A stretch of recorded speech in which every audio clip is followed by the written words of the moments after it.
You clicked on something. The title was good, the thumbnail was sharp, it promised something worth your time. You started reading, or watching, and it covered the topic, thoroughly, actually. All the right points, in the right order, with the right examples. But somewhere around the middle, you realized you weren't really there. Not distracted, just not engaged. Like the content was moving and you were watching it move. You finished it, or didn't, but either way, you didn't take anything with you. Not because it was wrong, not because it was shallow, because nothing in it felt like it came from an actual experience. Not a person figuring something out. Not someone who learned this the hard way. Not even someone who found it genuinely interesting. Just information. Assembled correctly, delivered cleanly. And clean information, it turns out, doesn't leave much of a mark. Here's what's actually happening. Content has always been able to inform without connecting. A textbook can teach you something without you feeling like anyone was there. That's fine for a textbook. But something shifted when that quality started spreading across everything. The articles, the videos, the explainers, the threads, all of them now capable of covering a topic thoroughly, accurately, efficiently, and leaving you with nothing that feels like it passed through a human first. The strange part is, the quality, by most measures, went up. More complete, more accurate, better structured. But something that used to move from one person to another through the content, a sense of someone's actual encounter with the subject, that's getting harder to find. And once you notice it's missing, you start noticing it everywhere. Not because AI content is bad, because something that makes content worth consuming isn't just accuracy.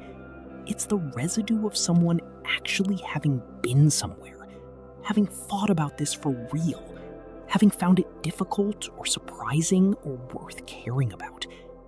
That residue is what transfers. And you can imitate the shape of it, but you can't manufacture the fact that someone was actually there. Before we begin, if you value quiet, thoughtful content like this, subscribing helps this channel grow and makes it possible to keep creating videos without noise or hype.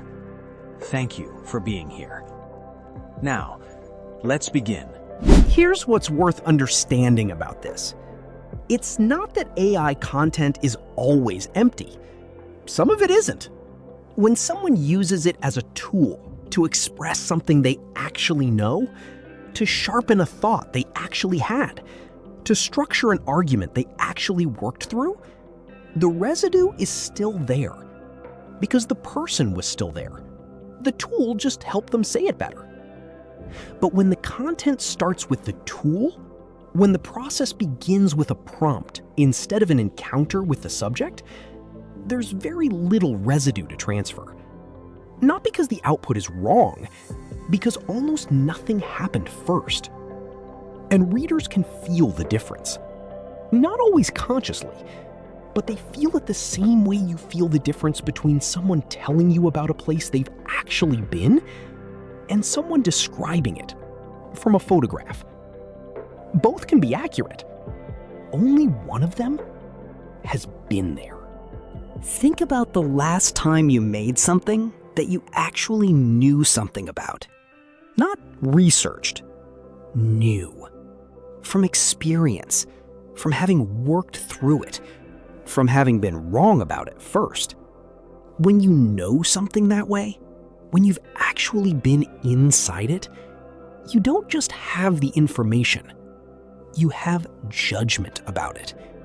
You know which parts matter more, which details are usually misleading, which questions people ask that sound important but aren't, which ones are never asked but should be. You may not see that judgment directly, but the reader feels it. They feel it as weight, as selection, as a sense that someone decided what belonged here and what didn't. That's what's missing when the content starts with a prompt. Not the information, the judgment behind the selection. Because judgment comes from encounter, from having been in the subject long enough to know what matters and what doesn't. And that's not something you can prompt for. You can only bring it if you already have it. Here's what makes this specifically hard to see. AI is very good at reproducing the structure of understanding, the way an explanation flows when someone actually knows their subject, the confidence in the opening, the acknowledgement of complexity in the middle, the clean landing at the end. All of that can be reproduced without the understanding it usually signals, which means the output can feel authoritative, can feel like it came from someone who knows, without anyone having known. And that's new. Before, the structure of understanding and the presence of understanding were hard to separate. If something read like someone knew, they probably did. The form was evidence of the substance. Now, that's no longer reliable. The form can exist without the substance. The confidence without the encounter. The clarity without the confusion that came before it. The answer without the question that the person actually had to sit with. And the result is content that reads like knowledge, but doesn't transfer like it. Because what transfers isn't the structure. It's what the structure was built on. You can see it most clearly in the personal parts. The moment in a piece where someone is supposed to have an opinion. Not just explain a concept, actually take a position. Say, I think this is true. Or, I used to believe this and I was wrong. Or even, I'm not sure, but here's what I notice. Those moments require that someone actually thought about this, not just processed it. That they had something at stake. That they considered saying something different and decided against it. In AI content, those moments are often there. The tone shifts, the language becomes slightly warmer, the I appears. But nothing was actually at stake. No one changed their mind. No one resisted a conclusion. No one sat with the discomfort of being uncertain before committing to a view. The form of opinion is there. The fact of opinion isn't. And readers feel it, even when they can't say exactly what's off. They feel it as, I know this person said something, but I don't know if they meant it. If this feels familiar so far, not as information, but as something you've been dealing with, we keep a growing collection of prompts, tools, and simple frameworks designed to help you think more clearly, start more easily, and work better in this environment. We add to it over time. Nothing overwhelming, just practical resources you can return to when you need them. If you want access, you will find it in the description. Now, let's continue. Here's what's worth holding on to. The ability to feel the difference hasn't disappeared, but it does get quieter the more time you spend with content that doesn't have it. It's like any sensitivity. Use it enough and it sharpens. Stop using it and it fades into the background. And right now, most of what's available to consume doesn't require it. Which means if you're not careful, not in a dramatic way, just by following what's easiest, you can go a long time without ever needing to notice what's missing. But the sense is still there. You still know the difference between reading something and feeling like you actually went somewhere. Between finishing something and carrying something out with you. Between content that covered a topic and content that gave you someone's actual relationship with it. That distinction still lives in you. And the way to keep it sharp is simple.